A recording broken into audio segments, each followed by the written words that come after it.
Hey Heidi. Hey Brandon, we're back again. That's right, and we're out at Sailor's Crossroads at your wonderful restaurant. Center of the universe. Center of the universe, that is correct. The Wine Emporium is just happy to be in your orbit. That's right. So we have our September pairing and sharing, and I'm so excited because we get to introduce, I like introducing something new. And how many people can say they've had wines from Uruguay? I don't know, I can't even say Uruguay. So this is a chance for people to try some really wonderful wines. This winery, Bodega Garzon, got New World Winery of the Year from Wine Enthusiast in 2015. So they're making great wines, but they're just not, super readily available. So we get a chance to try those with this wonderful food that you prepared. So what you got what's the first course this month? Well, these are some of my favorites. So I made a duck and sausage gumbo. So we roast the duck and then take the duck fat to make the roux for the gumbo and then make a stock from the bones and then our andouille sausage and the last of our okra out of the garden. You had me at duck fat. So listen, when you guys eat this at home, you put a little bit of rice in it. Don't fill the bowl up with rice. That makes etouffee or something else. A gumbo just gets a little bit of rice. It's still a soup. A little bit of rice. Yeah. And so today we have the Cabernet Franc from Bodega Garzon as the pairing with this. Cab Franc is a very old grape. It actually is a parent grape to Cabernet Sauvignon. So it was blended with Sauvignon Blanc to make that wonderful grape back in the 1600s in Bordeaux. But Cab Franc is older than that. It is used still in Bordeaux and around the world as a blending grape because it has wonderful acidity and nice, really sort of peppery tannins that would go great. Well, they're going to go great with the gumbo. But when you find it in a single varietal, when Cab Franc is made just by itself, it's because the grower has found a really great place to grow it. It grows really well, and they think it can be used as a single varietal. So let's taste it first before we taste the food.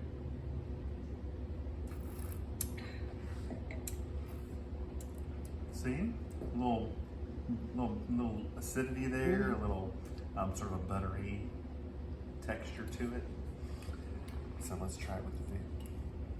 I've already had your gumbo for many, many years, so I know this is good. Gumbo's a rich meal you share with friends because you need to make a big pot. So a bottle of wine, a pot of gumbo. If they weren't your friends when they got there, they're your friends before they leave. That's what we're trying to do with this. Exactly. Yep, that's good together. How's a pair? Excellent. Cheers. All right, next course. Second course. So what do you got here today? So these are our Louisiana barbecue shrimp. So they do them barbecue. We make them barbecue because I cook them with a little beer. And when I went to New Orleans, I was like, I thought they're like, put them on the grill and barbecuing them like a pig. But what they do is they cook it in this garlicky, yummy, buttery, gooey stuff. And so these are easy peel shrimp, and you want to cook them in we want to do them in the shell like this because that's where the flavor comes from. But we've done all the hard work, so you just pull it out, pinch the tail, and eat. Okay, I'm doing that. Um, Or I guess I should wait until after I talk. No, I'm gonna do it. and the reason that you want to do it with your hands is because you want to lick your fingers Oh, that's true. when it's done. That's never So that's part of the best flavor. So grab it by that tail and pull, and everything comes off. Most Easy excellent. peel. So again, we have a Uruguayan wine from Bodega Garzon, and normally I might do a white with a seafood dish, but this one has so much like buttery, spicy goodness to it, and those shrimp are, because of cooking them in the shell, they have like a really like super savoriness to them that you're okay going with a lighter body red with nice acidity, and that's what Tannat is. Tannat is a grape we don't drink very often. It is used as a blender a lot in southern France, although they will from time to time have just a Tannat bottled by itself. But this is the most... Tannat they do. Dad joke. So anyway, Tannat is the grape that actually does the best in Uruguay with its interesting climate. They have to rely on the high altitude placement of their vineyards to sort of give it some coolness because it's a warm country. And Tannat does really, really well there. So it's the most widely planted grape there. It's used as a blending grape in France, but it takes on a little different quality in Uruguay. And it's much smoother, much Really much good with easier that. to drink, and nice acidity, lower tannins, so you're able to just really enjoy it with the shrimp like that. When you have that much, that much spice and that much flavor, a red with a nice fruit and nice acidity will always go well. So, Looks good. hope everyone enjoys it.